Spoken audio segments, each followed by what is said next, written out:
Eh, Iván es hoy un experto en el tema de Uribe. A mí me gustaría, para enlazarlo con el tema de coyuntura, que es el acto grotesco de la Fiscalía, que parece va a seguir, eh, digamos, con la juez, porque según las denuncias, la juez también es de esa misma cuerda, ojalá no lo sea. Pero los hechos contra Iván Cepeda, la construcción de testigos falsos para tratar de silenciarlo, de llevarlo a la cárcel por sus denuncias, arrancan de un hecho que tiene que ver con Antioquia y es la famosa hacienda Guacharacas. Vicky no ha hecho una investigación a fondo de lo que pasó en Guacharacas. Yo invitaría a la revista Semana que la hiciera.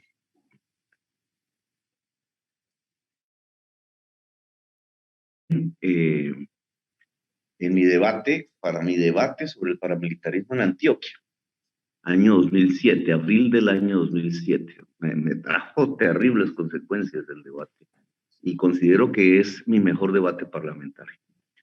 En, ese, en ese debate mostré, región por subregión de Antioquia, cómo se habían construido unas juntas de limpieza social, que era así como se llamaban, a las que después le pusieron el nombre de Convivir, dirigidas por el narcotráfico paramilitar. Esa era la realidad.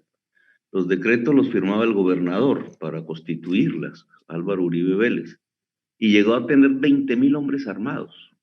20.000 hombres armados, más que el ejército de Colombia, en todo el territorio antioqueño. Ahí comenzó el genocidio del pueblo antioqueño, que es el tema de la columna de mi tocayo.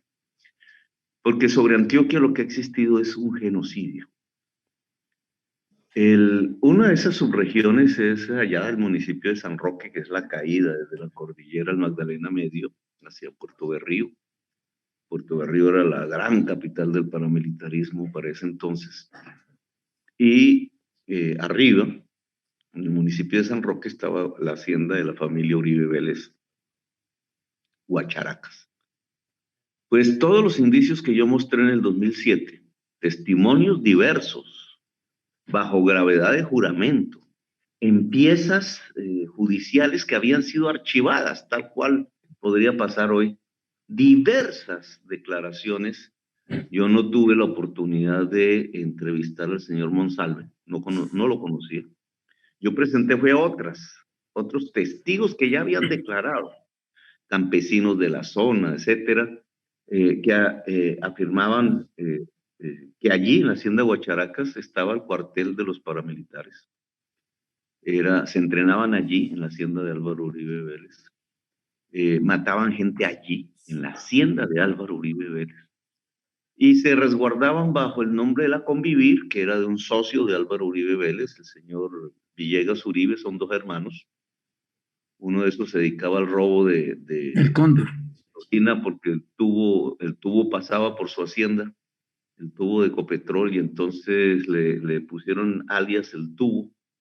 En el proceso del parqueadero de Padilla, su Viper, porque en ese entonces usaban Vipers, números no tanto de celular, sino de Viper, aparece registrado hablando permanentemente con el contador nacional del paramilitarismo, el señor Jacinto Soto, que nunca más volvimos a ver qué se hizo. En ese proceso habían 400 cuentas de personas que desde Antioquia y el país aportaban dineros al paramilitarismo con nombre propio. Y lo que hizo la fiscalía de ese entonces, la de Luis Camilo Osorio, fue destruir el proceso y se borraron piezas probatorias. Allí se hubiera podido destruir el paramilitarismo y la fiscalía no quiso. La fiscalía estaba bajo el poder paramilitar. La fiscalía le obedecía al paramilitarismo. Fiscalía de Luis Camilo Osorio. Bueno, esa circunstancia de Hacienda Guacharaca, que es donde se funda el bloque Metro, y es por eso que el bloque Metro es exterminado, porque los integrantes del bloque Metro conocían toda la verdad de Uribe. y es el único bloque paramilitar que desapareció en la historia. Todos los demás bloques los asesinaron, digamos, los hicieron una guerra cruenta. Uno de esos socios de la Convivir el Cóndor, que era como se llamaba, ahí en el sitio de la hacienda de Álvaro Uribe Vélez, era, ahora se me olvidó el nombre, pero es el señor Gallón, que es el Pues asesino de Gallón Andrés Henao, Escobar. sí. Gallón Henao, que así ya es un confeso narcotraficante. Él era el vecino y socio de Álvaro Uribe Vélez. Y es el asesino de Andrés Escobar, un futbolista antioqueño, que lo recordamos y que nos dejó la herida de su partida. Yo creía que era por algún lío que había tenido por un encuentro pasional, pero no, lo mató el traqueto, lo mató el traqueto, y ese traqueto era socio de Álvaro Uribe.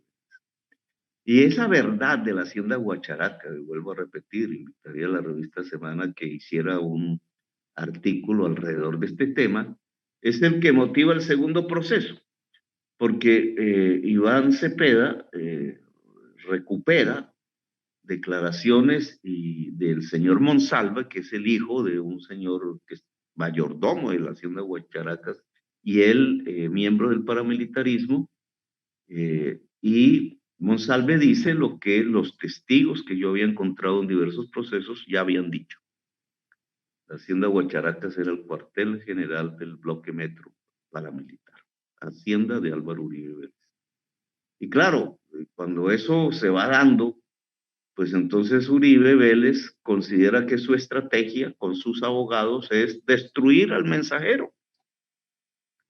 Eh, Recuerdo que cuando acabé mi debate sobre el paramilitarismo en Antioquia me chuzaron. Ahí fue cuando empezó la andanada contra mi familia y salieron un poco de encuestas. Y en las encuestas, claro, había subido mi nivel de conocimiento entre la sociedad. El debate había sido muy sonado, pero casi todo ese ascenso era desfavorable contra mí. Y haría el parangón con hoy, es que el mensajero que muestra la verdad, en esto hay un texto hermosísimo de Foucault, es la parresía. La parresía en los griegos es el coraje de la verdad, el coraje de decir la verdad. Habían unas personas que se dedicaban con ese coraje a decir de la verdad, sabiendo que el tirano los podía asesinar. En general, la pena contra el hombre de la parresía, Sócrates, por ejemplo, era o su muerte o el ostracismo, irse del país. ¿Cuánta gente en las redes hoy no dice, Iván, váyase para Cuba, váyase para Venezuela, lejos de aquí?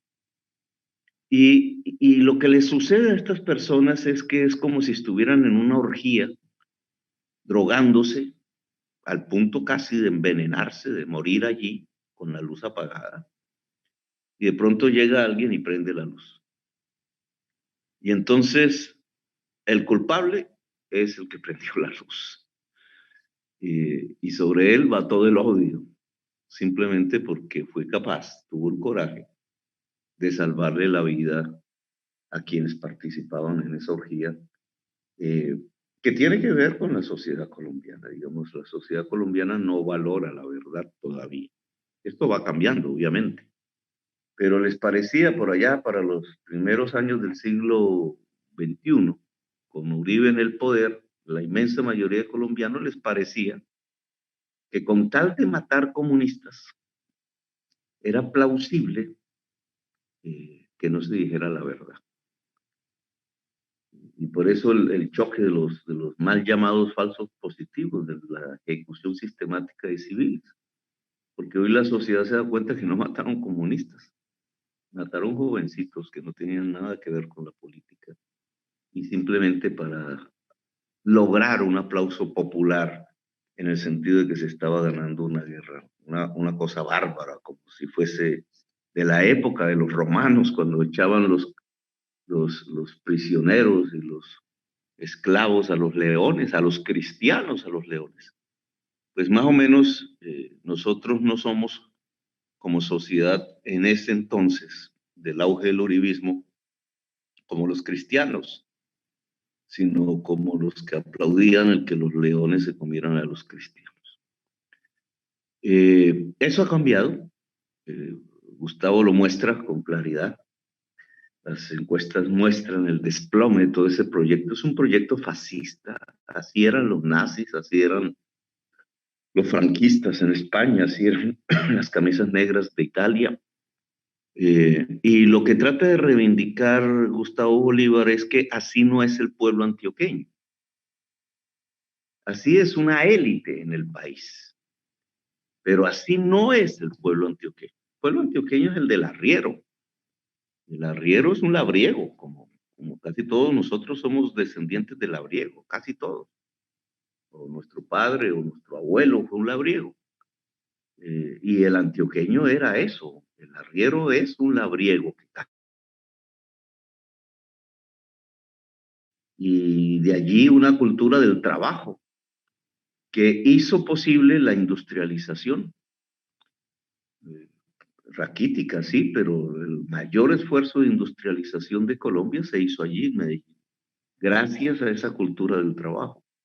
Es más, yo creo que el pacto histórico con Antioquia consiste en lograr una industrialización de Antioquia, porque eso es lo que la salva como territorio y como sociedad de este tipo de mafias rentísticas que han desencadenado un verdadero genocidio y una extorsión generalizada sobre la totalidad de la población antioqueña. Bueno, yo dejo ahí.